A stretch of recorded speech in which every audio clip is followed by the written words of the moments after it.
Hello, it's Patrick Van Straten, just letting you know about our new podcast channel, Football Daily Podcasts. From now on, the Extra Time podcast will be going live over on that channel every week, and it will not be alone.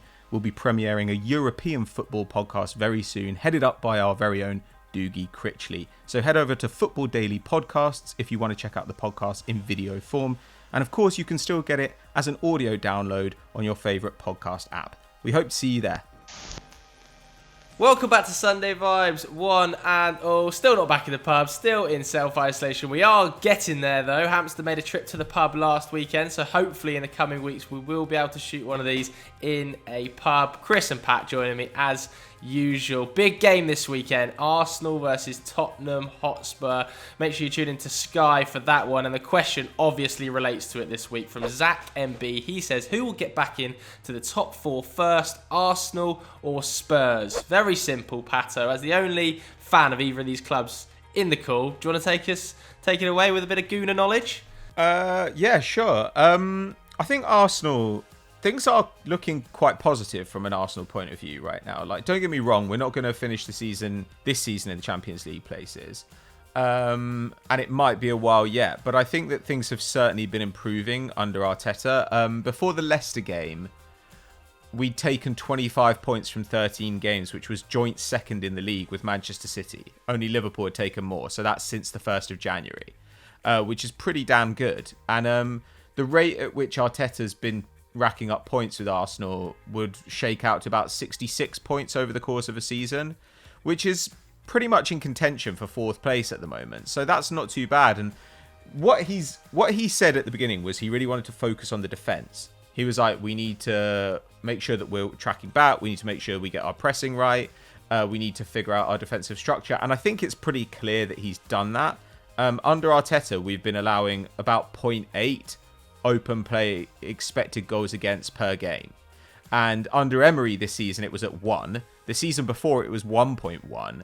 And it was about 1 in Wenger's last season as well. So this is the best it's been since about 2016-17, which is pretty good stuff, I think. And hopefully over time we'll see the attack starting to build in, and I think in recent weeks we have seen the attack start to improve. It's certainly a lot better than it was in January, February time, where we were looking very, very toothless. But the last few games, we got an away win against Sheffield United in the Cup. We got pretty straightforward away wins against Wolves and Southampton. We were comfortably the better side against Leicester and should have put that game away in the first half, really. But again, didn't really give anything up except one chance. Like that's a very good performance relative to where we were in the autumn. When we were allowing kind of 16 shots a game against any team which had 22 legs on the pitch. So I mean, I think all that stuff is positive, and also given the youth of the squad, I think we are the youngest team in the league, or the youngest squad in the league. And you look at Saka, Martinelli, Saliba, Tierney, they all look really, really exciting prospects. Then there are guys like Maitland-Niles and Nketiah, who I think are useful. Willock and Nelson, I'm less sold on. I'm not that sure about either of them. But now we're talking as well about making Dani Ceballos' loan permanent if we can. And I think given the way he's played in the last few weeks, and the way he's played all season, despite being shifted around, I would definitely be in favour of that. So I think that with all those things in mind, there are lots of reasons to be optimistic. However, we obviously are still restricted financially, and we do still need some more creativity in the squad. Ozil isn't playing at the moment. He's only got 2 league assists this season. We definitely need to replace that position, and it's entirely possible as well that we'll need a new striker. Like if somebody offers good money for Aubameyang, I think you have to take it. Or our fans seem to think it's totally reasonable to give him a 3-year contract on 250k a week. And given that contract would take him up until he's 34, that does represent a pretty substantial risk. Though on the other hand, it does look like we're going to kind of open up a lot of space on the wage bill. Like at the end of next season, you've got, as things currently stand, you've got Aubameyang, Ozil, David Luiz, Mustafi, and Socrates all out of contract in 2021, which would free up about 860k a week in salary, which is, obviously an enormous amount of space to do things with. So I think that And Mkhitaryan's off the books now as well. That's good. So I think that I'm positive about the manager and I'm positive about the youth.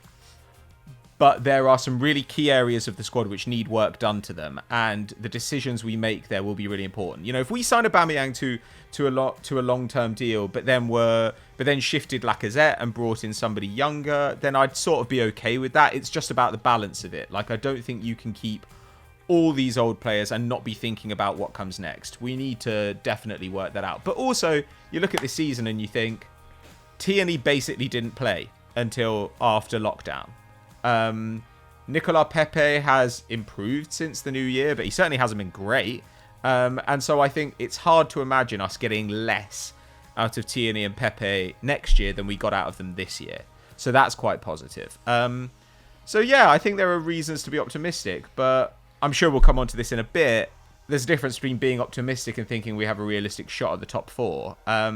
Maybe we have a better shot than Spurs, maybe we don't, but I think that with Liverpool, City there, and with United and Chelsea, both playing well and improving their squads, I find it hard to see us overtaking all of those.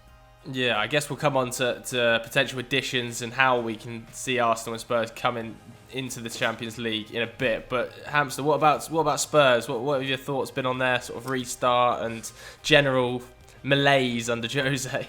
Great word. Yeah, Spurs are a tough one to analyse at the moment, and I've got some pretty haphazard notes down here, so forgive me if I go off at any tangents. You know I bloody love a tangent, but at the minute they're really struggling to attack despite having good attacking personnel. They're setting up like a counter-attacking side, but they can't counter, and their defence is ageing and looks increasingly vulnerable, and they're overly reliant on 2 or 3 components of the squad.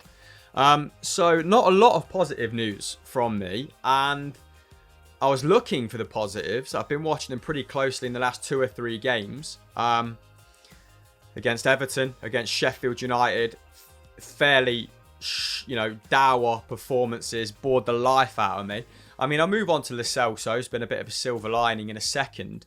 But let's talk about their attack for a moment, because obviously, that's been very reliant on Harry Kane in the last few years. His shots are now down to 2.9 per 90 from 5.4 in 17-18. And it's hard to know if Tottenham's downfall has coincided with his downfall or the other way around, right? Or if his lack of form is really costing Tottenham. I think that's something we're going to have a clearer picture of towards the end of the season.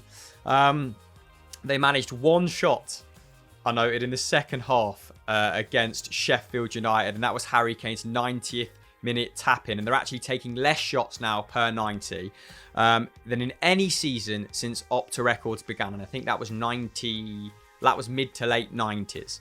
They're on 12.1 at the moment, even worse than sort of mid-noughties when they're a bit of a nothing side, which was 12.4. Currently below the likes of Brighton and Aston Villa. Now, this isn't all Jose's fault. But they are taking less shots under Jose than they did under Poch at the start of the season. 12.5 compared to 11.8. And it has been noted that they are sitting a lot deeper. They are a little less proactive in their defending in the opposition's final third. And it feels like a long way since the heyday of 17-18, right, where they were third for shots. So it's a little bit puzzling considering the personnel they've added as well. And it's also baffling how overly reliant on Serge Aurier down the right they are for width. He put in 6 crosses, I think, against Sheffield United. I think only one of them found a teammate. But for all, he's much maligned, isn't he? For all the criticism he faces, they're still quite reliant on him going forward. Of course, this is also coincided with Eriksen moving. He's still got the best chances created per 90 in the squad in the limited minutes that he put up before he left for Inter. I thought Lo Celso would replace Eriksen's output, but he's using Lo Celso like a chief shithouser, isn't he? Against Everton and Sheffield, he was kind of just kicking guys all over the shop. Of course, his shot forced the issue. It came in off Keane and eventually got them a goal and a vital 3 points. So he is sort of getting forward, but at the minute he's predominantly pressuring people, making recovery runs, shuttling from side to side, maybe to make up for Winks's defensive deficiencies in that 4-3-3 that Jose utilised. He switched it up from a 4-2-3-1, so no closer to a clear identity, a clear lineup. I do think he's been superb recently. He's dribbled past the most in the game, which is a metric I found interesting. But I also think that's a reflection of his effort, his general effort around the pitch. He seems to be the only one capable of sort of a coordinated press. Obviously, they've been a little bit unfortunate with injuries. We don't know if Harry Kane's fully fit. Dele Alli's had to sit out. He tried Bergwijn at 10, despite Bergwijn playing really, really well on the left-hand side coming in for PSV against Sheffield United. I don't think he's going to put Bergwijn at 10 again. I think he was hauled off after about 50 minutes, bless him. So it's difficult. So they're struggling in attack. They've got an ageing defence. You have Alderweireld at 31, locked down to a sort of puzzlingly long-term deal. Vertonghen's 33 and leaving in the summer. Lloris is 33 and now wants to, throttle his own teammates. Davies is very rarely fit. He's played under 1,000 minutes this season. Danny Rose was loaned out. Foyth and Tanganga look extremely promising, it has to be said. And the makeup of Spurs' squad is weird because apart from the defence, they've actually got a good age profile in other areas. Ali Sanchez, Lo Celso, Bergwijn, Sessegnon, who might be loaned out, by the way. Foyth and Tanganga, like I mentioned, plus Jedson Fernandez and Ndombele, if they stay, and if they get up to scratch fitness-wise, are all under 24. So I would say spending money on the defence is going to be Jose's prerogative. Will he have that money, given that they've had to put staff on furlough? They're still paying for a new stadium throughout this lockdown period. Matchday revenue's obviously taken a huge hit. Probably not. So that leaves you with Jose having to bring the best out of what he's got, which he's not done for an awfully long time. But that is a well-trodden trope, so I won't bore you boys with that. But yeah, Lo Celso is one of the few positives I can find. So if you're going to be a counter-attacking side, I think they need to sort that out. Like Sissoko running at the box, Lamela running at the box, they are far inferior options than the likes. So that worked with Eriksen. Eriksen could pick a pass with ease, with consummate ease. These guys are running at the box, finding themselves in the final third, trying to slip in Son, trying to slip in Kane, and it's not working. Harry Kane's coming back to collect the ball. We took more touches against Manchester United in his own box than the opposition's box. Just indicative of the sort of second half of the season he's having and Spurs are having. So yeah, sort out what sort of team they want to be, sort out the attack, and future-proof that defence. So not a lot to do, really, if that answers your question, Joe. I mean, I just watch Tottenham. I just, like you said, I don't know what they're trying to be. And people make a lot about this, the age profile of this Tottenham squad. And you brought it up then, there's a lot of young players. I don't think that age profile is what Jose wants. I don't think Jose cares about having young players that can become something in his squad. I don't think he's interested in it. I think he wants immediate hitters, and you'll probably see in the summer him go out and sign players in between the ages of 28 and 32 probably that are going to come in and make in his eyes an immediate impact. But I think there's big problems at Tottenham, and I think Jose's inability to create a coherent attack has not just started in the last 3 months. It was happening at Manchester United. His ability to isolate key personnel in the squad continues with the Ndombele stuff. I don't understand it. I don't understand why Ndombele has sort of been singled out as the man that's going to sit on the sidelines under Jose Mourinho when he would undoubtedly add something in terms of midfield dynamism to this team. And it's not like they're doing well in his absence. 18 points from 13 games, 11th in the league, on the same tally as Newcastle. And in that time, I've got down here, they rank 11th in the Premier League for expected goals and 17th for expected goals against. So, I mean, 3-4 would probably be overdoing it, but not by too much. And I don't understand some of the squad selections either. I didn't understand Bergwijn being dropped completely from the team against Everton. I don't understand the use of Jan Vertonghen as an auxiliary left back when they're chasing games. I thought that was a really bizarre decision to bring him on for Ben Davies, age 33, in that left back slot. I don't get that. Obviously, he's using Eric Dyer as a centre back. That's not going to happen this weekend, given that Eric Dyer has picked up that 4-game suspension for running into the crowd. So he's not going to be able to play against Arsenal, and that's probably going to be a big hole for Jose to fill. I think there's so many problems with this Spurs squad. And you couple that with the fact that I read in The Athletic they've made about £200 million worth of loss during the coronavirus period, which is going to hit them pretty hard. They're not going to get £50 million worth of Champions League qualification money. Obviously, this will be the first time they haven't qualified for the Champions League since 2015, so that's a big black hole for them as well. So £250 million worth of loss. I don't believe they're going to make a huge amount of sales. Maybe Ndombele gets floated on the market if Jose doesn't fancy him at all and he gets picked up for about the price they paid for him. But I don't see the ins and I don't particularly see the outs. I don't know what Jose's trying to do yet again. So I think it's a tough period for Tottenham. As for Arsenal, as one out I wanted to ask you about, Pato, is Matteo Guendouzi. Obviously, The Athletic this week reporting he's been training alone and is kind of unfancied by Arteta after a couple of meetings with himself and Edu. Do you think that's the right decision? Because I remember sort of 18 months ago, maybe 16 months ago, we were talking about him being a potential star of the future and being a man that could really galvanise Arsenal's midfield and potentially move on future to Real Madrid. Well, I still think there's plenty of potential there. I mean, he's only just turned 21. But I certainly would prefer him to Xhaka, though Xhaka's been okay lately. But I don't know. It really depends. Like, I'm not sure how to interpret it. Like, it's possible that Arsenal are genuinely considering selling him or swapping him. And maybe if somebody produces the right player in return, then they'd go ahead and do it. It also might be, though, the club trying to pressure him to get his shit together. Like, if he genuinely is behaving really badly, I think sometimes it might just be the club saying, we're willing to sell you, like, we don't care. Because I think when they brought in Arteta, you know, people often say, oh, when a new manager comes in, they're going to want assurances about who they can sign. But I think they also probably want assurances that they get to make the squad in the way that they want to. And I do think that Arteta is probably perfectly willing to say, if he's not going to do what I tell him to, he's not going to play. And if he's not going to play, we might as well sell him. So I would be sad to see him go, depending what we got in return, obviously. I would be definitely sad to see him go because there's clearly loads of potential there. And he's had some really good games for us this season. But I also think if Arteta's not going to play him, we're kind of like Spurs in the sense that we don't have... Well, we're slightly better off, I'd say. But we don't have a huge number of players we could sell for large fees. Yeah.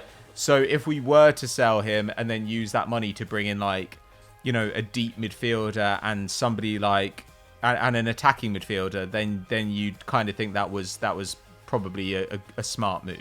Yeah, I would agree with that. And I think that the trouble is with Arsenal is that you might have to sell players or at least get players off the wage book to bring players in. And if Guendouzi is going to be one of the players you can actually get a decent enough fee for, it might be worth it to solve other areas of the squad if he's not favoured by Mikel Arteta. And for Tottenham, I saw Tottenham being linked with a few names. I saw that Serge Aurier potentially might be leaving the club with Max Aarons being signed as a replacement. But then in the same article, I also read that Jose Mourinho doesn't like the sound of that move, doesn't want Max Aarons, doesn't see him as a valuable member of the squad immediately, and that Pierre-Emile Højbjerg could come in as a defensive midfield option. So I kind of wanted to get your thoughts on those two transfers. Hammer, Max Aarons, do you think it'd be a good move replacing Serge Aurier with him, although Jose doesn't seem to think so, and Højbjerg in the same breath, who's just been stripped of the Southampton captaincy for James Ward-Prowse? Yeah, I don't know if it's lazy journalism, but I also read that Jose thinks Max Aarons is too small.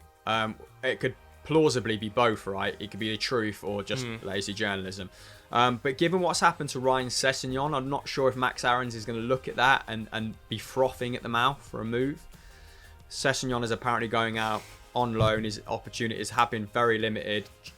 We know that Jose doesn't see him as a left back in a 4, at least, maybe a 5, but it's been a long time since they played anything else, anything other than 4 at the back. Obviously, he's prefer the 4-2-3-1. Like I said, he has strayed from that in recent weeks. I think Højbjerg makes much more sense. If Tottenham can get him, I actually think that would be a little bit of a coup for them. His contract's up, so I think he would definitely leave Southampton this summer. His contract's up, and Ralph said that he's out.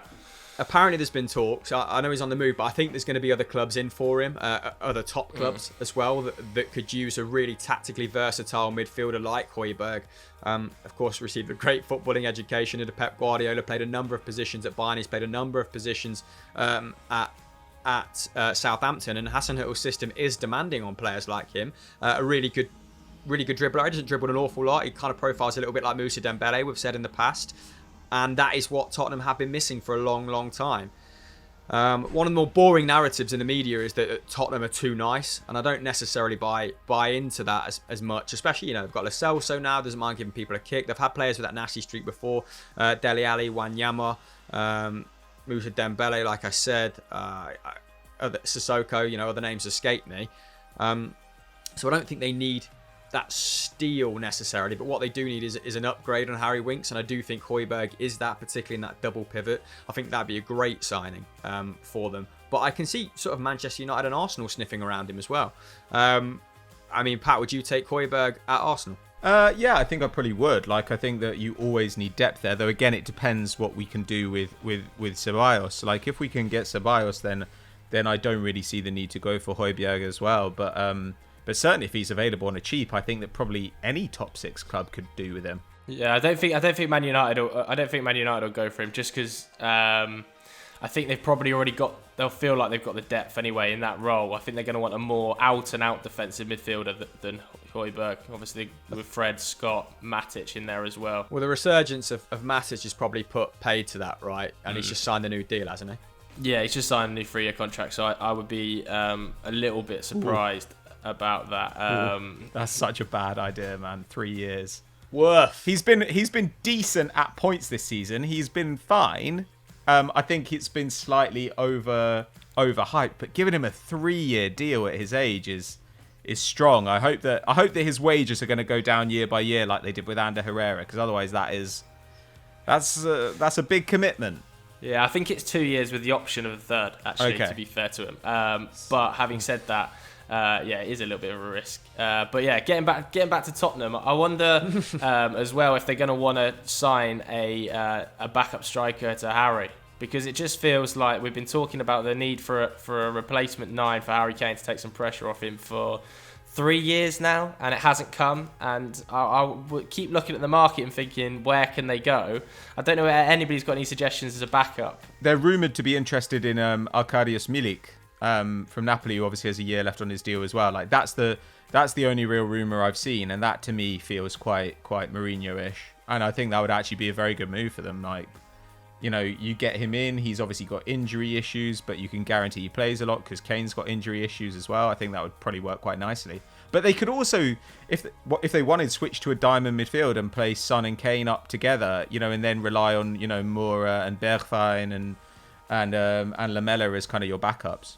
Yeah, I think there might be some legs in that Arkadiusz Milik move as well, because I read that Napoli are going for a double sweep at Lille, right, in Osimhen and Gabriel, the centre half, which would be fantastic business on their behalf. But it does mean that the Milik is a likely departure, although Juventus apparently in for him as well. Yeah, I also read that I think Osimhen's agent came out and said that he'd rejected Napoli in hopes of a Premier League move. Right. This summer, so I don't think that's probably going to happen now, to be fair to him, unless it's something drastically changes. I saw a couple of quotes from his agent too. I think Football Italia saying that Napoli had been interested, but he wasn't going to move there.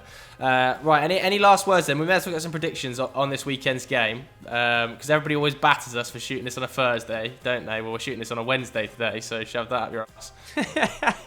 But yeah, we do effectively have to, in order to get it edited and then get it uploaded and all of that sort of stuff done. We have to shoot it way early. We can't shoot it on the Saturday because people have to have lives as well. Don't know if you've noticed that. But we try to get it out as close to the time as possible. But yeah, let's get some predictions. How's the game going to go, Pato, do you think? I'm never very confident. I wouldn't be surprised if... I don't know. I think we're much better than Spurs at the moment, but I also think we just tend to lose these games. But I'll go for a draw. I think probably a draw. Though on form, you'd probably say Arsenal, but maybe a score draw.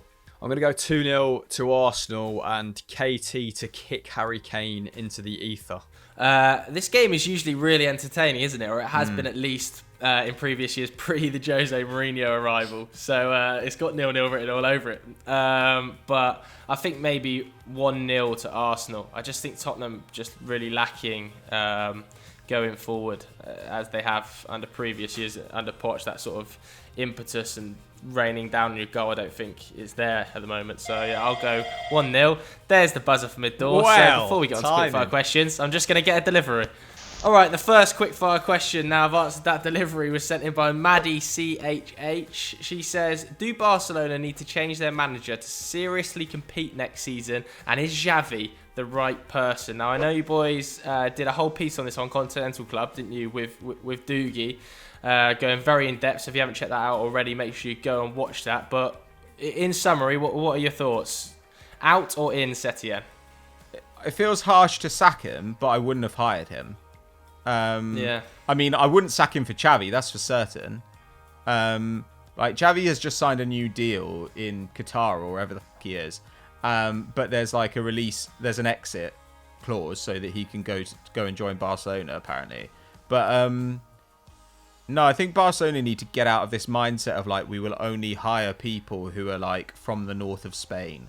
Like, just go and get the best manager. Go and get Pochettino. Like, Pochettino, yes, he says he's loyal to Espanyol. I'm pretty certain money will change his mind.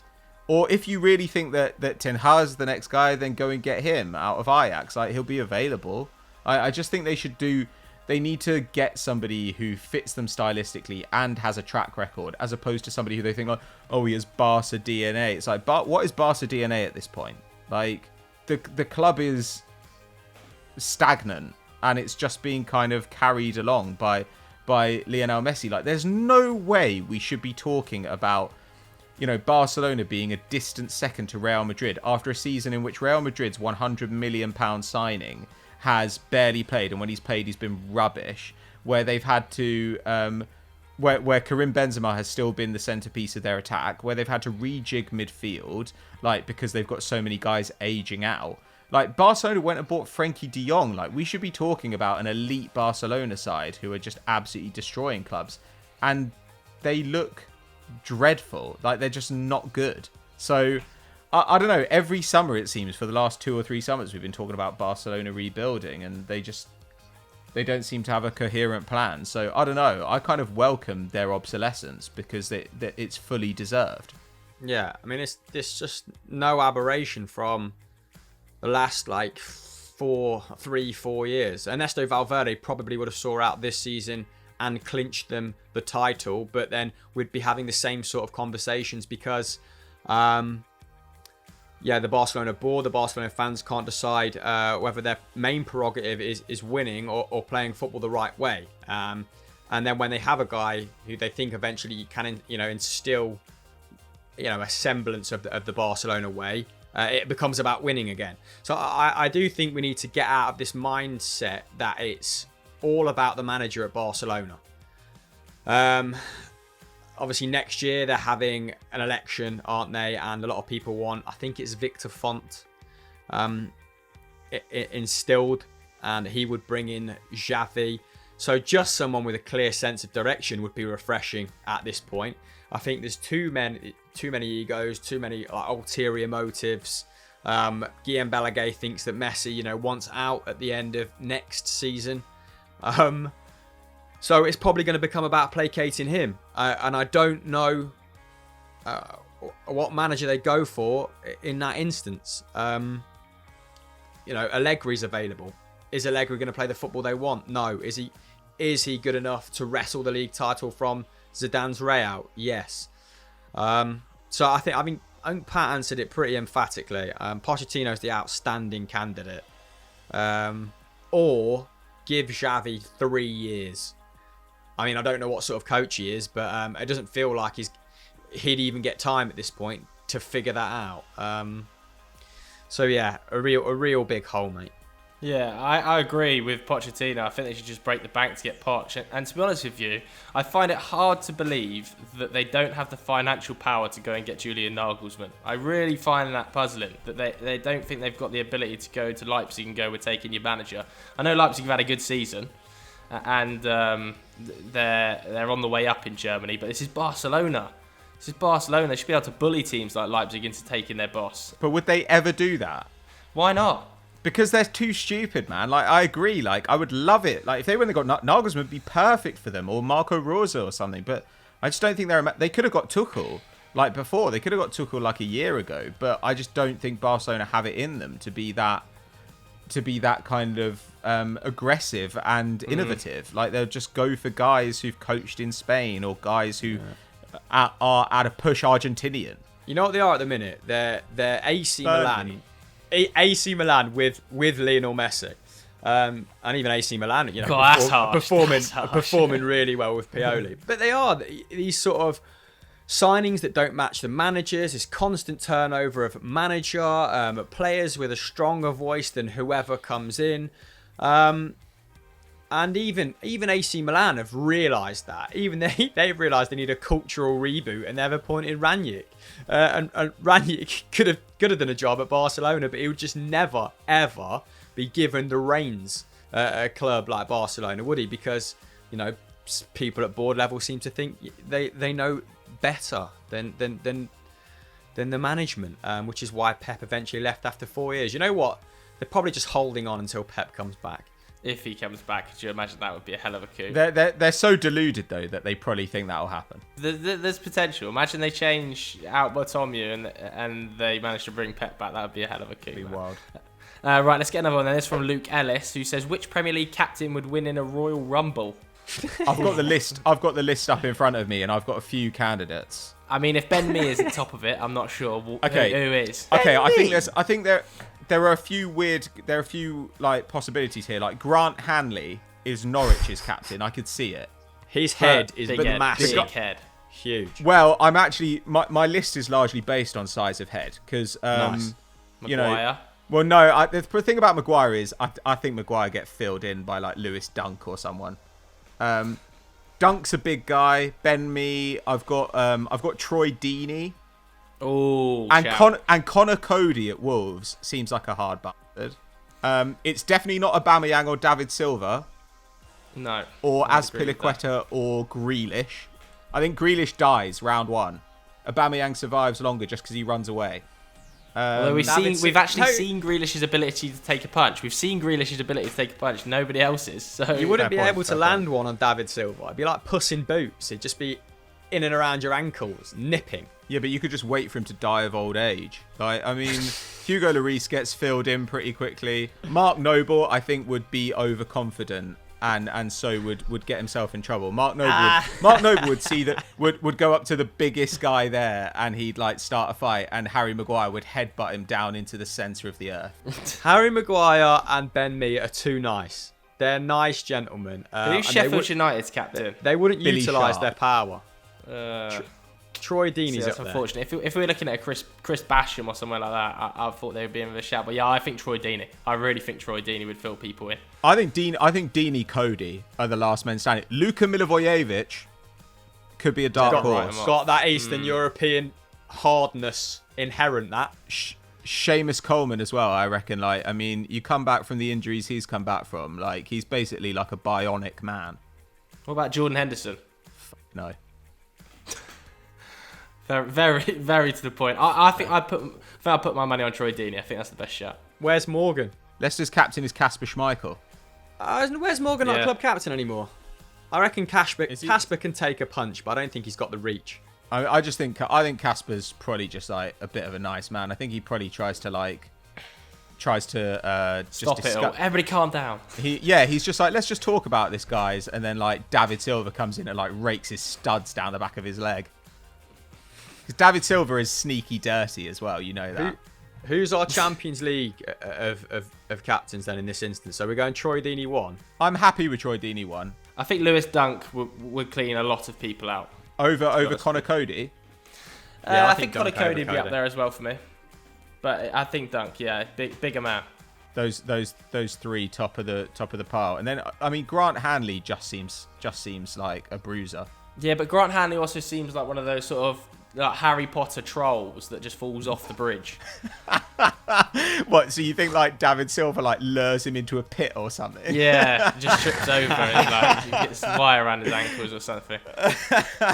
Yeah, Aubameyang and Silva team up to like take out Grant Hanley. Aubameyang sort of shines so it's shiny in his eyes and he falls down the pit or something. Gets the Lamborghini out and it blinds him. That's good. Yeah. Yeah, I think those would be my top three. Right, let's go on to one personal question then. From Luke Best, this is quite good. If you could go back in time to witness one historical moment, what would it be and why? Bloody Hamster, hell. anything spring to your mind? One historical moment? One historical Maybe see moment. us land on the moon, or you could see the toppling of the Berlin Wall, or any of those sort of more historical classic ones, or are we like, I'll go back to watch the first like Glastonbury? Glastonbury. I mean, in a football context, much easier to answer, isn't it? I'd go back and watch Celtic beat Inter Milan in the 1967 European Cup final. You're gonna have to give me a bit of time for a historical sense. That is a big question. I think mine would be when the dinosaurs got wiped out. Imagine just being stood on Everest and watching that hit. What? Assuming you could survive it. You survive it, because it might just be an alien spaceship that lands, and you're like, "Fuck, this is sick." But was Everest in existence then? I mean, like, you had Pangaea. When did Pangaea split up? You know, because obviously, like, the Himalayas are formed by two plates colliding, right? Yeah. And this is 65 million years ago that the dinosaurs Right, go extinct. In my head, I'm sort of I don't know. floating above, just watching it happen. I understand. Yeah. And it's aliens landing, and there's just carnage below, and it's like T-Rexes versus mutants, and it's just a sight to behold. But it might also just look like a big earthquake and then a massive dust cloud, and you can't see shit for thousands of years. And when it clears, all the dinosaurs are just dead. That could be dry. I'm not gonna lie, that could be dry. You know the Romans, they used to flood the Colosseum to stage naval battles on it. Like they wouldn't just have like fights on the sandy floor of the Colosseum. They would flood it and like have ships and reenact famous naval battles on it. And that would be pretty insane to see. Though you also would just see a lot of people die, which I'm not really up for. Yeah, a lot of death there. Feels like a lot of death. But it What would about be Woodstock? pretty crazy. What about go back and see Woodstock happen? Oh, I bet it was. Bet it stank. Yeah, it 100% stank. Like I think that's a good line of thought. The sort of, you know, the various empires and reigns, like seeing their formation. You know, Genghis Khan beheading people on the back of a, you know, wild horse, or Alexander the Great. Do you want to see that though? Why do you want to go see some bloke get his knob chopped off? yeah, you can actually do that now. Who said? I get on Live League. Who said anything about knobs? So they're all doing back then, humiliating people and chopping knobs off. Yeah, just prolific knob chopper offer. Yeah, just the rise of one of those empires, maybe. That's not Do you really know a what? moment though. That's like you've just got to hang out for a couple of 100 years. Right. Do you know what I first thought of? I was listening to Otis Redding this morning, and he obviously died very young. Mm-hmm. So my first response to this question was I would save Otis Redding. Just had so much more music to give to the world. What a man. Interesting. I'm going to go with saving Otis Redding. It would be mental to see like a Shakespeare play performed for the first time and to see whether people realised how good it was. What about going back to Elvis Presley's final party? You're always on about Elvis. Sesh, Elvis Presley's final party. Honestly, he must have been actually hammering the booze back then. No, I'm not bothered. Right, anyway, that's it. I think we're wrapping it up there anyway. Anybody who got anything to plug this week? I know that podcast channel is now live by the time this goes up, isn't it? So yeah, head over to Football Daily Podcasts and make sure you subscribe to that. From now on, the Extra Time podcast will be going live over there, and there will also be a European football podcast headed up by Doogie Critchley coming to your eyes and ears very soon. But make sure as well that you subscribe to the podcast on whichever app you use. We really do appreciate it, and it helps us out a lot. yes, indeed. So if it's Plug, Top 10 would have gone out on Football Daily yesterday. The Football Pyramid would have gone out yesterday on Euro Football Daily. So make sure you catch up on that content. Yes, like Pat said, very excited to see the podcast get its own home. Extra Time's been killing it for the best part of 18 months now. So we thought it was thoroughly deserved of it. And that's about it. All right. Thanks very much for watching, everybody. See you later.